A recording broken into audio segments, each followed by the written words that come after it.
माझं असं मत आहे का सध्या गरज कुठं आहे मेळघाट चिखलदरा हा जो एकंदरीत परिसर जर पाहिला तर रोज काही ना काही बातम्या आपल्यासमोर येतं आणि त्याच्यामुळं इथे 2-3 कॉलेज असताना मला असं वाटतं का हा विचार सरकारनं केला पाहिजे आणि त्यांनी अचलपूरला जर ते दिलं आमची फार जुनी मागणी होती आणि नंतर तुम्ही हे अमरावतीला करा पण प्राधान्यक्रम हे अचलपूरला दिलं पाहिजे.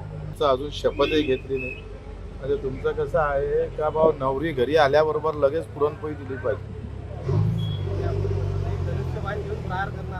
करू ना तर तुम्ही म्हणजे तुमचं असं म्हणणं आहे का बटन दाबल्यासारखे प्रश्न सुटले पाहिजे एवढे ते सोपे प्रश्न आहे. आता चना खरेदी सुरू बंद झाली होती तर लगेच आपण चना खरेदी सुरू केली का नाही केली. आता 2 दिवसात सुरू होणार आहे. एका दणक्यानं सुरू झाली बंद झालेली. वैद्यकीय महाविद्यालय 2 ठिकाणी व्हावं असं 2 आमदारांचं मागणी आहेत. आता आपण सुद्धा एक या ठिकाणी अचलपूरला मागणी करत आहेत. निर्णय कुठे होणार आहे, मुख्यमंत्री कुठे? माझं म्हणणं आहे कुठं मागणी केली याच्यापेक्षा त्याची गरज कुठं आहे हे फार महत्वाचं आहे. लक्षात घ्या आपल्या देशामध्ये हे चुकतं आहे.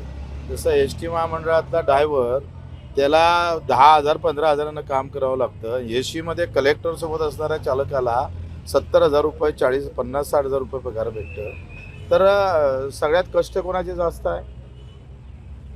एकनाथ शिंदे मुख्यमंत्री व्हावं या ठिकाणी आता आमदार चिपळूण यांचं मागणी होती. आता शब्द होता तो शब्द आता कायम राहणार आहे. मुख्यमंत्री पुन्हा एकनाथ शिंदे होणार आहेत का न आले? काय कारण?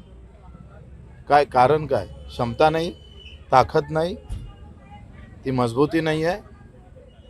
मग असल्यानंतर मला असं म्हणतं आहे रात्री 2 वाजता सामान्य माणसासाठी दार उघडणारा तो कुठल्या जातीचा आहे, धर्माचा आहे, पंथाचा आहे कधी एकनाथांनी कधीच पाहिलं नाही.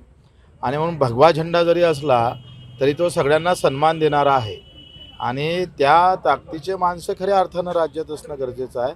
याचा अर्थ आम्ही काही फडणवीसांवर नाराज आहे असं नाही आहे, पण आमची इच्छा आहे ते असायला कारण नाही. माझ्या पक्षातला माणूस नेता आमचे मुख्यमंत्री व्हायचा हे प्रत्येकाच्या अपेक्षा असतं. त्याच्यानं कोणाला विनाकारण दुःख व्हायचं कारण नाही, पोटात दुःखाचं कारण नाही. आम्ही मेहनत करू, जेवढी शिवसेनेसाठी मेहनत करू तेवढी गरिबांसाठी करू, मजुरांसाठी करू, शेतकऱ्यांसाठी करू, दिव्यांगांसाठी करू. आणि बच्चू कडू हा काही थांबणारा माणूस नाही आहे. हम तो कूदने वाले आदमी है, दौड़ने वाले हैं. अभी तो देखो शुरुआत तो हो गई है.